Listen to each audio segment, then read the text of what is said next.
तो मैं मुंबई कल्याण जंक्शन पे उतर चुका हूँ। उतरे हुए हो गया 20 मिनट।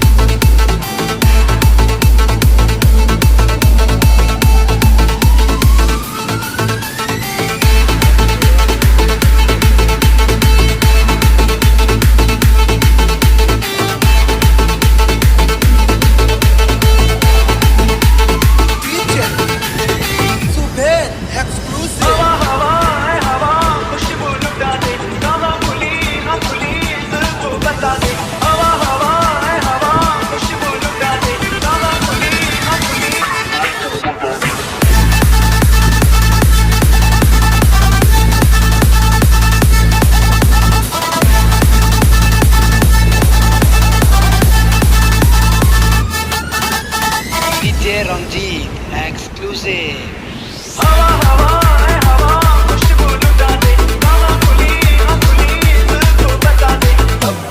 बता दे जरा मुझको बता दे, मैं उससे मिलूंगा एक बार मिला दे, यार मिला दे, यार मिला दे।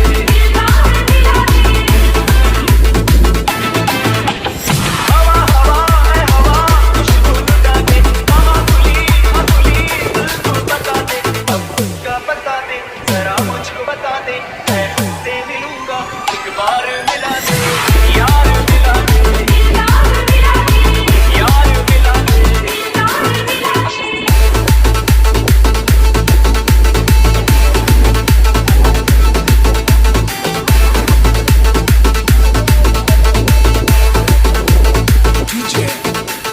Monty.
हाँ तो दोस्तों, जैसे कि मैं आप सभी को बता रहा था कि तो मैं मुंबई कल्याण जंक्शन पे उतर चुका हूँ। उतरे हुए हो गया 20 मिनट। मैं अभी आया हूँ ये क्या कहते हैं कि लिफ्ट के थ्रू ऊपर, और जा रहे हैं हम लोग अब बस पकड़ने। तो इस समय टाइम हो रहा है 4 बज रहा है। तो अब हम लोग बस पकड़ेंगे, उसके बाद से पहुँचेंगे अपने रूम पे। तो वहाँ पर जाकर फ्रेश होंगे, स्नान करेंगे, उसके बाद से हो सकेगा तो भोजन बनाएंगे। भोजन बनाने के बाद से भोजन कर के चाहे तो आज काम पे जाएंगे, नहीं तो सोएंगे। आज तो रूम पे चलूँगा, वहाँ का भी वीडियो बनाकर आप सभी को 20 डालूँगा। तो दोस्तों ये कैसा रहा वीडियो, तो अगर अच्छा रहा तो एक लाइक तो बनता है। तो हम लोग लिफ्ट के जरिए नीचे उतर रहे हैं। तो अभी मैं बाहर चल रहा हूँ, तो बाहर का भी वीडियो बना कर दिखाऊँगा। सफ़र तो बहुत ही मुश्किल रहा, क्योंकि जनरल डब्बा में बैठ के आए हैं। जनरल डब्बा सबसे समझो कि इतना गर्दी, इतना भीड़ चल रहा है कि क्या करें। उससे बढ़िया है कि अगर हम रिजर्वेशन करा ले तो बढ़िया रहेगा। हाँ तो दोस्तों, जैसे कि मैं आप सभी को बता रहा था कि हाँ मैं मुंबई जा रहा हूँ। तो मैं फ़िलहाल नहीं, हाँ मैं अपने रूम पे पहुँच गया हूँ। और ये रूम इतना अच्छा है कि नीचे टाइल्स लगा हुआ है और सेपरेट बाथरूम और सेपरेट किचन भी है। यहाँ तो बहुत अच्छा लगा। वैसे तो हमें भी घर से आने का मन नहीं कर रहा था, लेकिन अगर नहीं आता तो पैसे कैसे कमाया जाता, और पैसा बिना तो कोई काम होगा नहीं। पैसा कमाएंगे तभी जाकर शादी विवाह, घर का कार्य, हर एक कोई भी काम हो सकता है। और पैसा से पढ़ाई भी होगा, पैसे से हर एक काम होगा। तो लाइफ में पैसा बहुत ज़रूरत है। तो दिखा रहे वो रहा जो लोग रहे हो जाएगा ये, हाँ किचन और सेपरेट बाथरूम हो जाएगा। और ये हाल तो बहुत बड़ा रूम है, अच्छा लगा। तो फिर मिलते हैं अगले वीडियो में आप सभी के साथ।